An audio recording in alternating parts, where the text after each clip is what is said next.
Welcome back mga ropa. Kwentuhan muna tayo. 20 points ang inabol ng Minnesota Timberwolves sa game nila sa Game 7 kontra sa Denver Nuggets. Ito ay isang epic comeback given na Game 7 ang inilaro nila at nakasalalay ang pag-abante sa Western Conference Finals sa game na yon. After ng laro ay ito ang naging priceless na reaksyon nila Anthony Edwards, Mike Conley, Karl Anthony Towns matapos nilang i-comeback ang laro at umabante na sa Western Conference Finals. Pero bago yan mga ropa, May 22, 8 AM ay gaganapin na ang Game 1 sa pagitan ng Boston Celtics kontra sa Indiana Pacers ng Eastern Conference Finals. Hinarap ng Boston Celtics ang kupunan ng Miami Heat sa first round. Sa second round naman ay nakaharap nila ang team ni Donovan Mitchell ng Cleveland Cavaliers kung saan parehong game ng first round at second round ay tinapos nila ang serye sa score na 4-1. Derek White. Cavs are out of fouls. Garland trying to check Tatum for to shoot. Tatum looking for some daylight.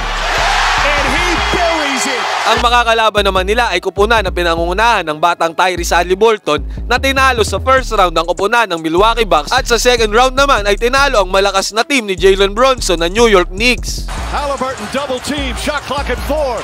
Nembhard's got to put it up. Step back, his three-pointer. Bang! Nembhard knocks the three down! Ayon kila Anthony Edwards at Mike Conley, kahit daw lumamang ng 20 puntos ang Denver Nuggets sa buong Game 7 ay hindi daw sila tinamaan ng kaba. Sa buong first half kasi mga ropa, akala ng lahat magiging one-sided ang game na papabor sa Denver Nuggets. Dahil buong first half ay lamang ang Denver hanggang sa third quarter at umabot pa nga ito sa 20 na puntos. Ito ang naging priceless na reaksyon ng Minnesota Timberwolves after nilang makambak ang Denver sa 20 points deficit. Oh, baby!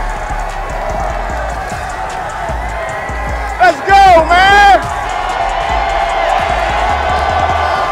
My God, you ain't know what it is! Man, no words right now, bro. That's a hard game to win, down 20. Come back and win it, bro. That's Wolves basketball. Big game.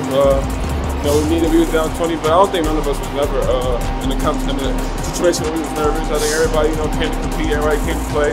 We do big things and continue to do big things. Gaganapin ang Game 1 ng Dallas Mavericks kontra sa Minnesota Timberwolves sa May 23, 8 AM. Isang napakagandang duelo nito para sa duo ni Luka Doncic at Kyrie Irving kontra sa duo naman ni Karl Anthony Towns at Anthony Edwards. Maging ang laban ng mga bigs ng dalawang kupunan ay inaasahan ring maganda ang magiging bakbakan sa katauhan ni Derek Lively Jr., Daniel Gafford kontra sa dalawang bigs ng Minnesota Timberwolves na si Karl Anthony Towns at Rudy Gobert. Kayo mga ropa, sino sa tingin nyo mananaig sa Game 1 sa pagitan ng Boston Celtics at Indiana Pacers? Ganoon na din sa Dallas Mavericks at Minnesota Timberwolves. Mag-comment kayo dyan sa baba, pagkwentuhan tayo.